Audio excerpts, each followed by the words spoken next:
Maradona. Também. E cá está. A Argentina vence a finalíssima 2020 sobre a Dinamarca.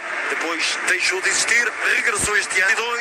Depois de um longo interregno sem esta competição, já neste mesmo palco, a conquista do Euro 2020 tinha sido em 93 a atuação da equipe.